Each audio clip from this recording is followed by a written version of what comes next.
Chapter 3. The Fight.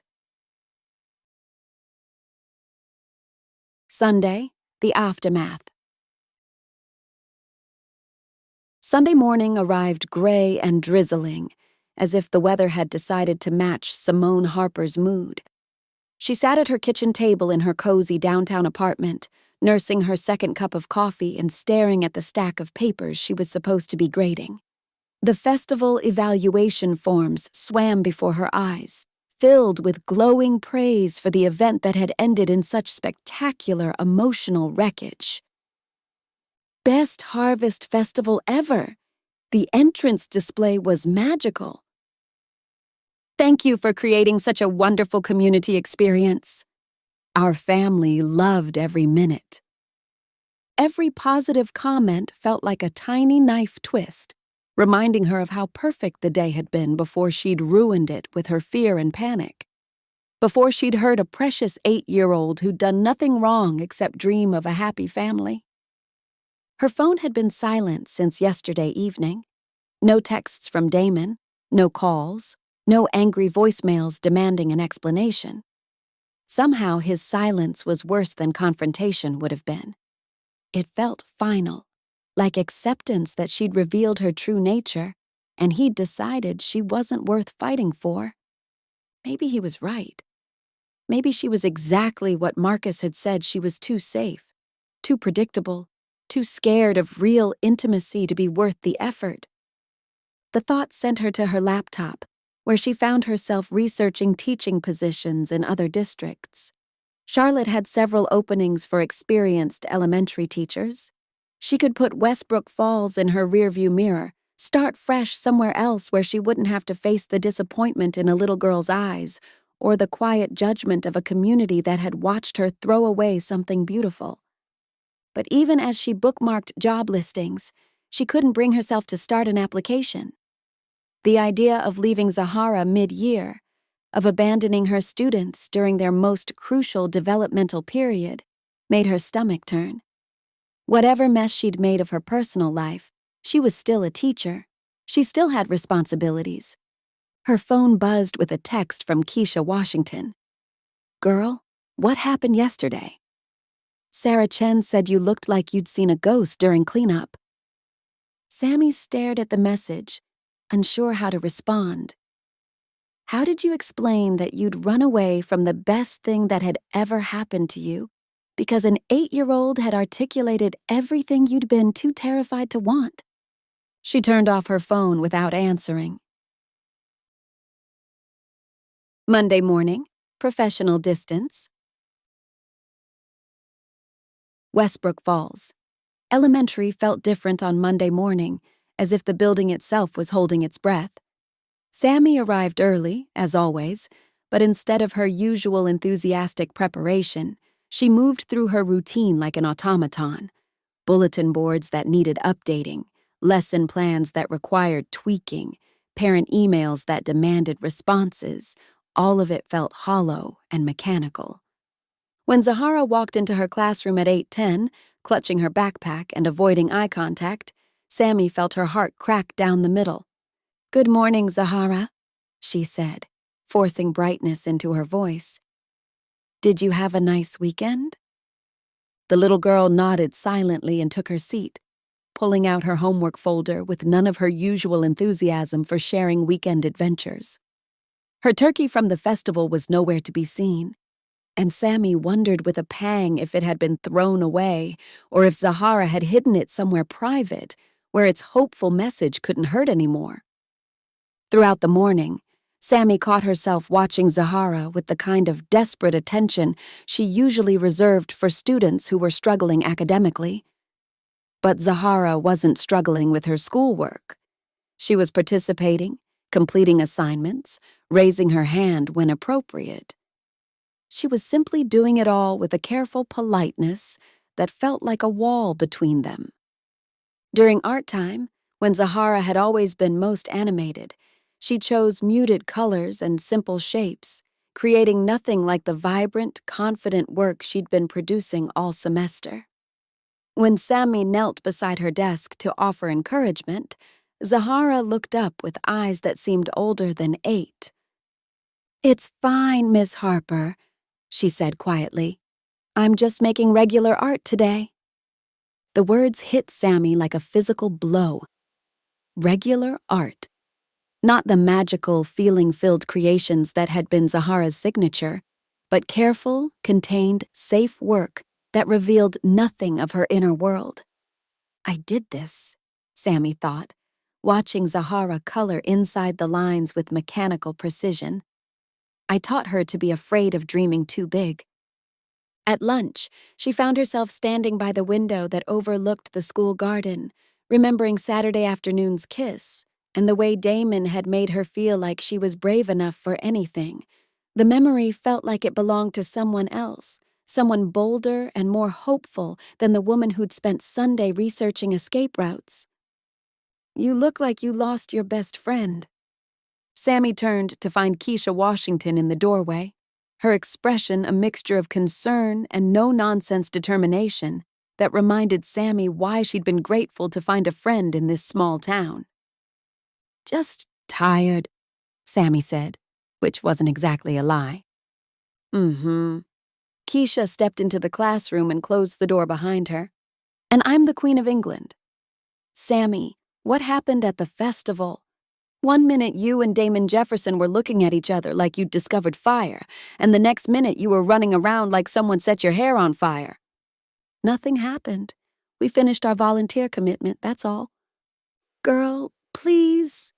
Keisha settled into the chair beside Sami's desk with the determination of someone prepared to wait all day for the truth. "I've been teaching in this district for 12 years, and I've never seen two adults more obviously gone on each other. Whatever sent you running, it wasn't nothing." Sami felt her carefully maintained composure begin to crack. "It's complicated."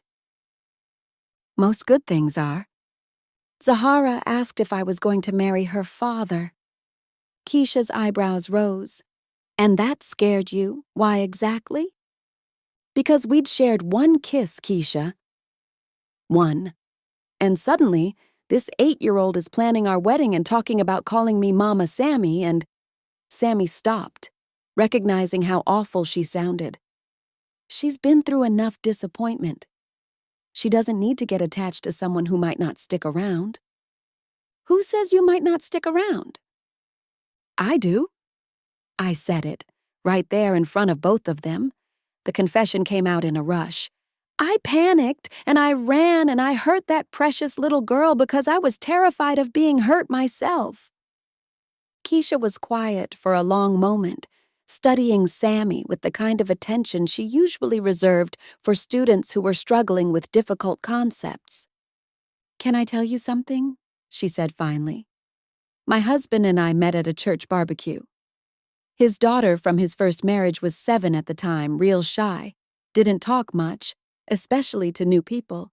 But for some reason, she took to me right away. Started asking when I was coming to dinner again, when I was going to help her with her hair, when Daddy was going to marry me so I could be her real mom." "What did you do?" "I ran," Keisha said simply. "Told David it was too much pressure, that I wasn't ready to be anybody's mother, that maybe we should slow things down. You know what happened?" Sami shook her head. "That little girl spent 3 months thinking she'd somehow driven away another woman who mattered to her daddy. She started wetting the bed again, stopped talking in class, cried every time someone mentioned mothers or families. It took me seeing her fall apart to realize that I wasn't protecting her by staying away. I was destroying her. But what if you hadn't been ready? What if it hadn't worked out? Then we would have figured it out together, like families do. But by running away, I guaranteed the thing I was most afraid of. I broke that little girl's heart." Keisha leaned forward, her voice gentle but firm. "Sami, honey, that child has been glowing since you came into her life. I see her in the hallways, in the cafeteria. During recess, she's like a completely different kid. Confident, happy, secure. You think that happened by accident?" "She's just growing up, developing naturally." She's responding to being loved and seen and celebrated for exactly who she is. You gave her that gift, and now you're taking it away because you're scared it might not last forever. Sami felt tears burning behind her eyes. What if I'm not what she needs long term? What if I'm just another person who disappoints her? What if you're exactly what she needs, and you're the only one too scared to see it? Tuesday evening, Sharp Impressions. Damon's hands moved automatically through the familiar motions of cleaning his station at Sharp Impressions, organizing combs and brushes, wiping down surfaces that were already spotless. The barbershop had closed an hour ago, but he wasn't ready to go home to the quiet house where Zahara was doing homework with the same careful politeness she'd brought to everything since Saturday night. "You gonna polish that counter right through to the wood if you keep scrubbing it like that." Damon looked up to find his Aunt Gloria watching him from the doorway of her office, her arms crossed, and her expression a mixture of concern and exasperation that he remembered from childhood. "Just finishing up," he said, draping the towel over the back of his chair. "Mm-hmm. And I'm just wondering when you plan to stop moping around here like somebody stole your favorite toy and go fight for that woman." "I'm not moping." "Baby, you've been cleaning the same 3 tools for 20 minutes. That's not thorough, that's therapeutic. Now sit down and tell Aunt Gloria what happened at that festival."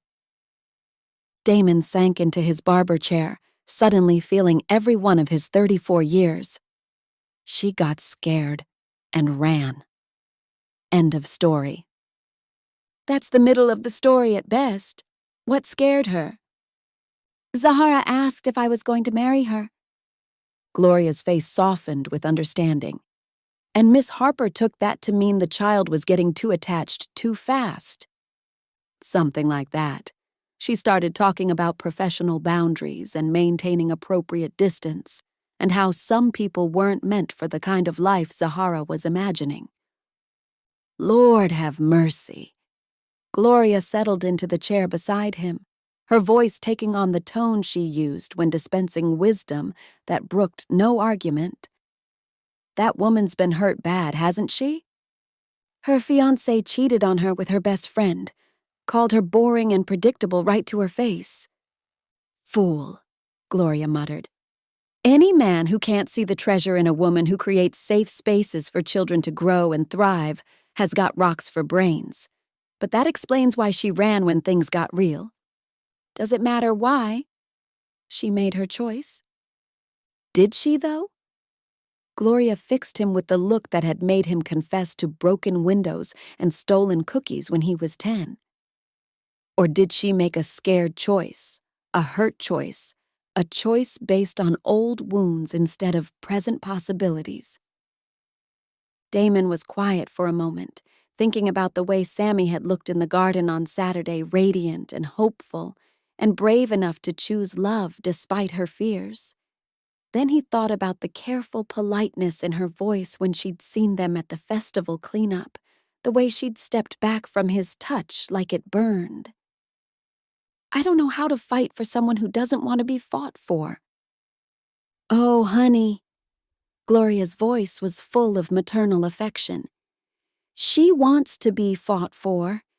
She's probably sitting in that apartment of hers right now, hoping you'll show up and prove that she's worth fighting for, that she's worth more than the lies that fool in Atlanta told her."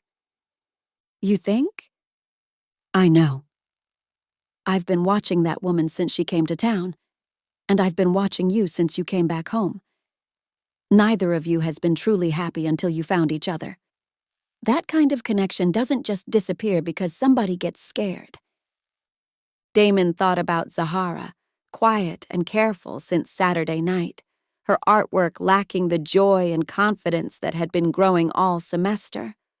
He thought about Sami's face when she'd realized what she'd done, the regret and pain she'd tried to hide behind professional boundaries. What am I supposed to do? Show up at her door with flowers and apologies? Tell her that everything will be perfect if she just gives us another chance. No, baby. You show her that she's already part of your family, that she has been from the moment Zahara started blooming under her care. You show her that love isn't about guarantees. It's about showing up day after day and choosing each other no matter what. How do I do that? Gloria smiled, the expression transforming her face. The same way you've been doing it all along.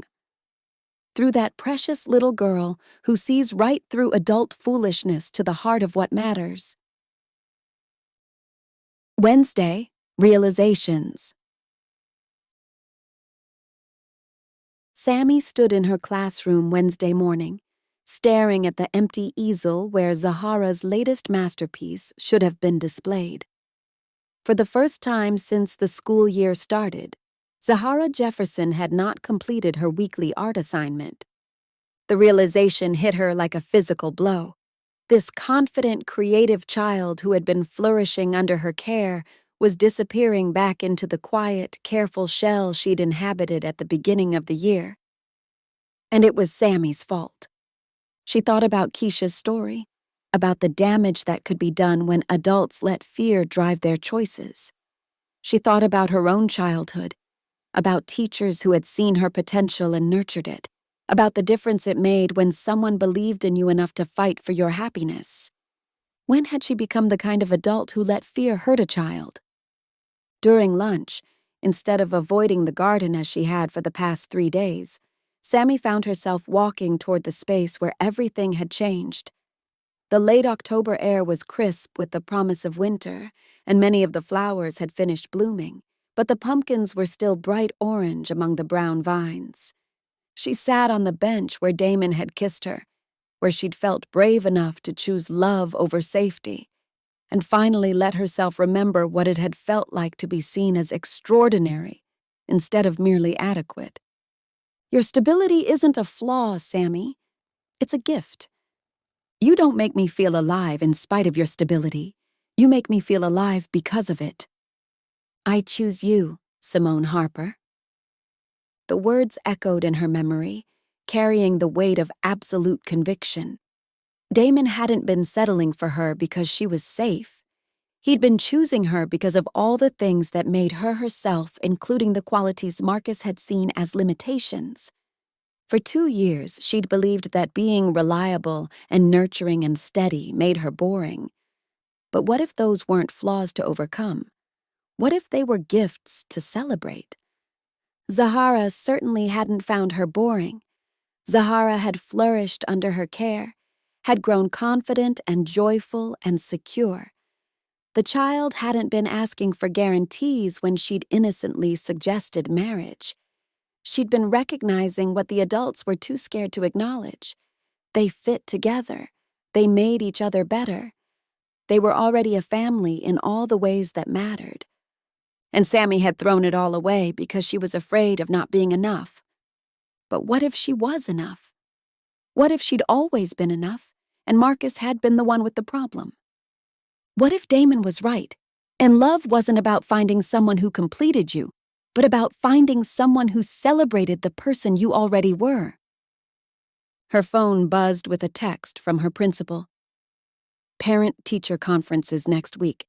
Please confirm your schedule. Sami stared at the message, realizing that she'd been so focused on running away that she'd forgotten about the life she'd built here. Her students, her colleagues, the community that had welcomed her with open arms. Was she really going to abandon all of that because she was afraid of being hurt again?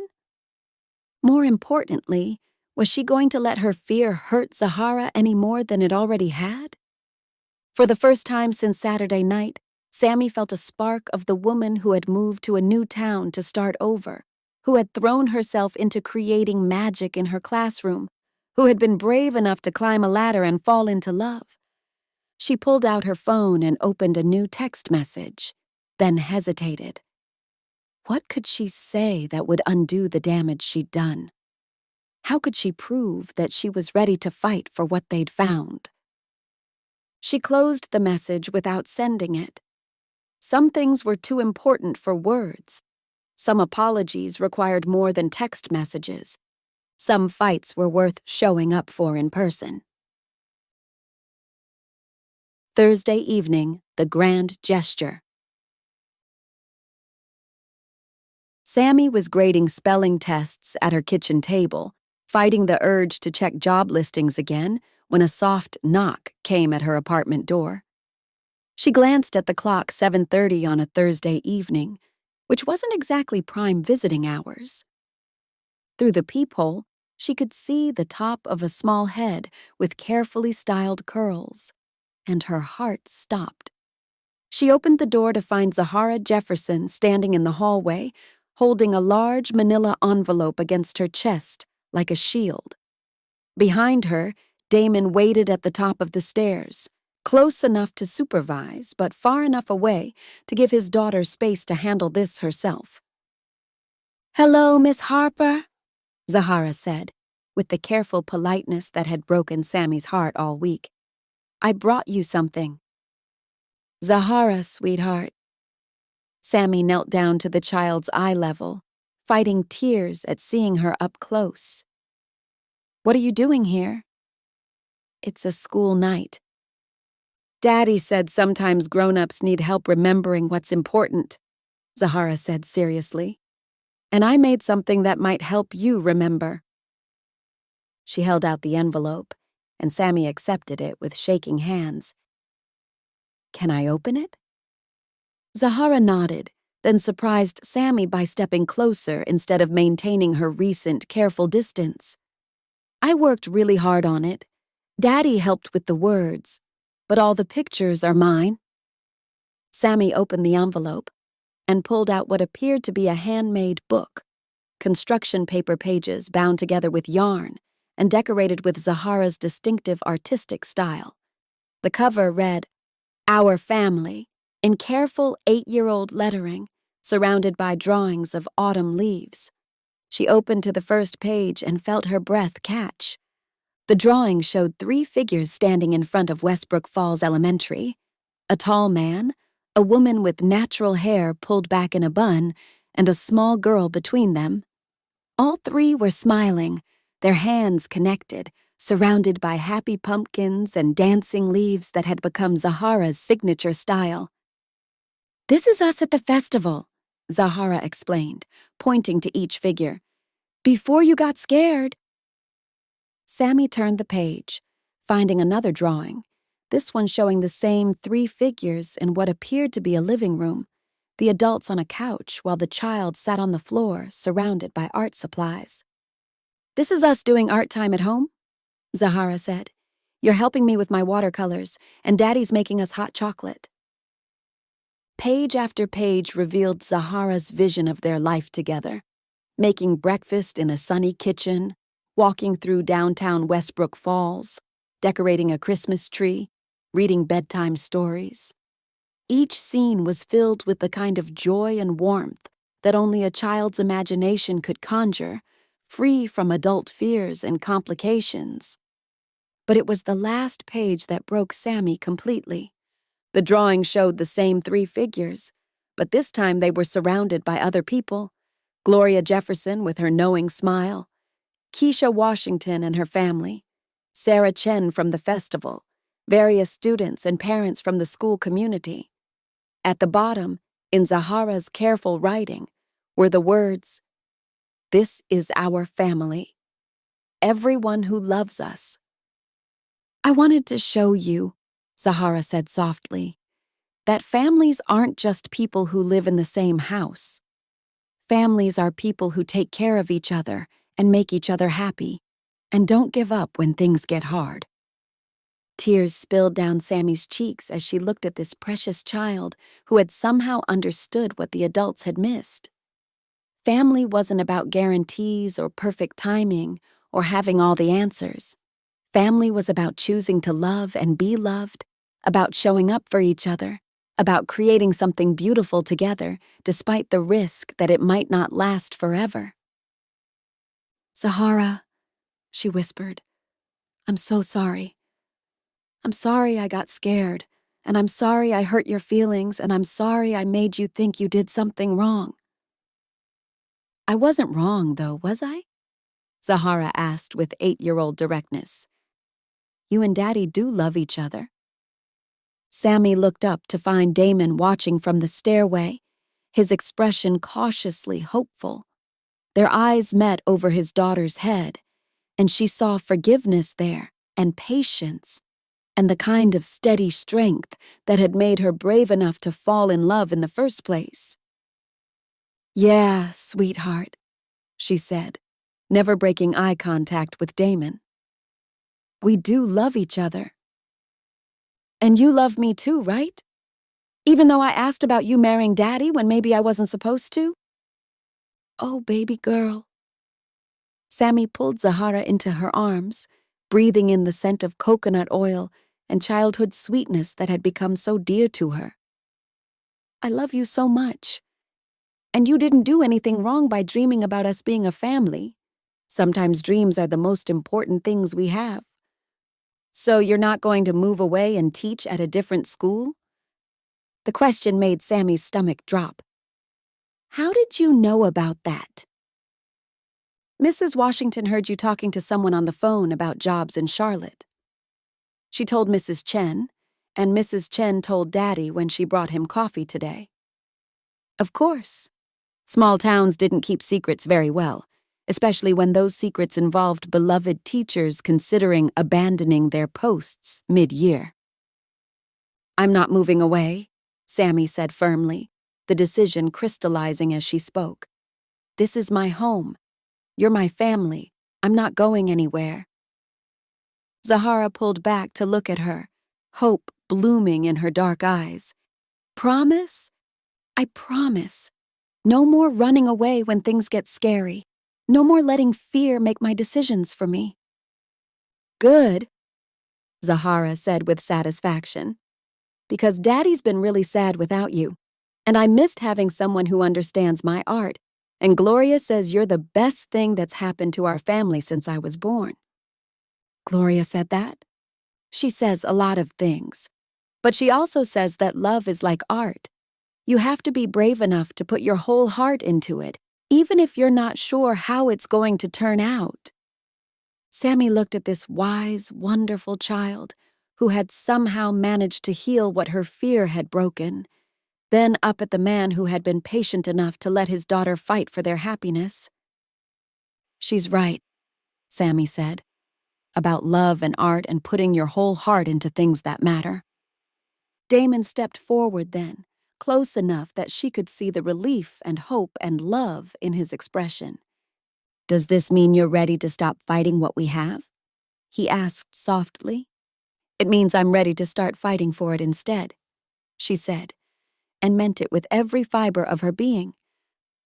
As Zahara clapped her hands in delight and Damon's face broke into the smile that had made her fall in love with him, Sami realized that sometimes the biggest risk wasn't opening your heart to love. Sometimes the biggest risk was closing it.